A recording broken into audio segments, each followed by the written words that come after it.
Fisher. Thank you, Mr. Speaker. My question is directed to the Prime Minister. Does the government stand by its decision not to introduce a broad-based goods and services tax? Have recent reports regarding modification to the GST proposal caused the government to rethink its position? The Honourable Prime Minister. Mr. Speaker, the government. Order. The member for O'Connor on a point of order.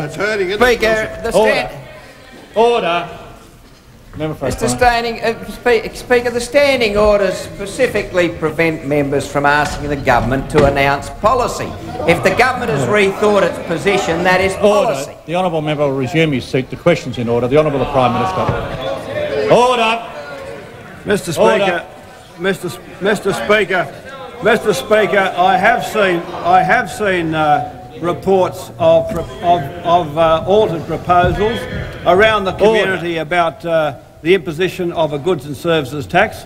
From the government's point of view, we've made clear that on this side of the parliament we regard such a tax as regressive.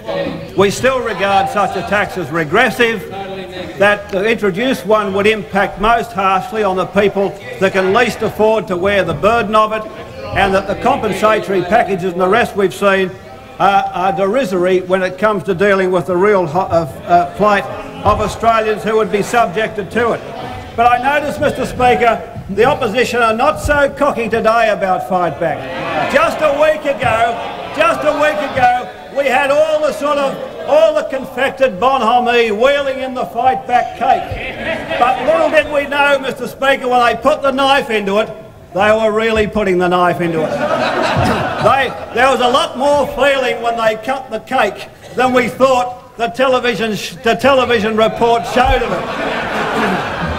The member for O'Connor on a point of order. Yes, on Standing Order 145, the Prime Minister was asked a question, apparently in my view, about his policy, and he's now got back to talking about events in the party room of the coalition. There is no point of order. The member for O'Connor will resume his seat. Parliament going to make him do the thing. It's the end of the year. I warn the member for O'Connor.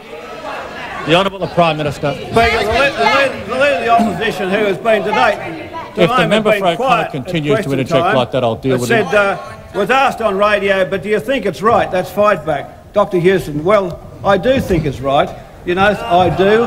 You notice the intonation, the slight shift down? I do think it's right. Not so cocky today. Not so cocky today about fight back. Mr. Speaker, this is the policy the Leader of the Opposition said he worked on for a year. This is the policy he said that he went in, it was right for Australians, that he put together with every detail for a year, then introduced it, and then spent a year telling us it was perfect for the Australian people. It was the right answer. We've got, he said, we've set the agenda for the last 18 months and we're going to stay there.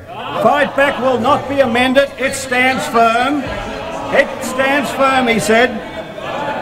We believe that fight back is the answer. It addresses the problems. It doesn't worry about the politics. It gets on and does the job. The member for But we aren't going to... Order. The Prime Minister might resume his seat. The member for O'Connor on a further point of order. Mr. Speaker, 145 is quite clear. 142 is quite clear. The Prime Minister is not speaking to matters for which he has a responsibility. There is no point of order. The member for O'Connor will resume his seat. What his policies the member for O'Connor will resume his seat. The Prime Minister. Speaker, he says it addresses the problem. The opposition says it doesn't worry about the politics. It gets on and does the job. But he said we aren't going to change tack. No, he didn't change tack. He just pulled the sail down. Pulled the sail right down. Mr. Speaker, in the great contest of ideas in the Australian political system, Dr. Houston, a week ago, retired hurt. Retired hurt. The instant change, we saw the instant change from warrior to wimp. This was, Mr. Speaker, this was the great policy, but the first whiff of grape shot, this was the policy it took a year to put together. He sold for a year, the first bad poll, and up went the white flag. Up went the white flag. This is the resolve.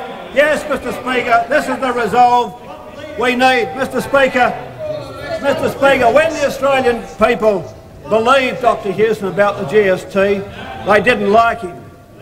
But now they won't like him because they don't believe him. They don't believe him. He doesn't. His policy is basically he's into camouflage The member for politics. Mitchell on a point of order. Mr. Speaker, The member for Mayo might resume his seat. understanding order 142. Order. The member for Mayo. A question should relate to a matter which the Minister is officially connected to proceedings pending or matters of administration for which he is responsible. The question asked about GST, the Prime Minister is not officially connected. There are no proceedings. There are no proceedings pending. Order. And he is not responsible for the administration. Order. The House will come to order. Is irresponsible. Order. The Prime Minister was asked, the member for Mitchell might resume his seat. Order. The Prime Minister was asked a question, does the government stand by its policy not to introduce the GST, and whether there had been any recent reports or matters that would cause the government to change their mind. The Prime Minister is in order. The government's not changing his mind.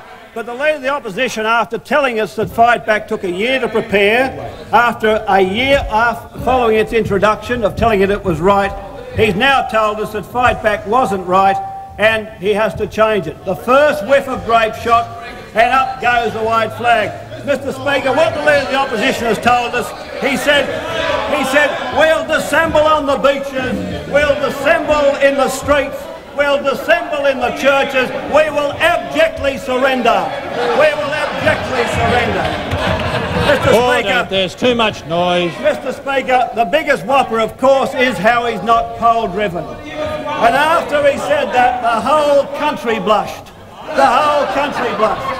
Because what we've seen is Fight Back Mark II coming up, and Fight Back Mark II is basically Andrew Peacock Mark II. But as I remarked the other day to the member for Peacock, without the good nature and without the good humour he brought to it. Mr. Speaker, in the contest for Australian ideas, for ideas of the Australian political system, the Leader of the Opposition has retired hurt from a policy he said was abjectly necessary for Australia, but which he now says he'll have to amend to make politically acceptable. The fact is, Mr. Speaker, the only party in this parliament with a policy construction that can last the distance is the government. And this has been proven again by the events of the last days. We won't be changing our policy about a GST. Australia doesn't need one, it shouldn't get one, and we're determined it'll never have one. Order. Order. The House will come to order. The House will come to order. The Leader of the National Party.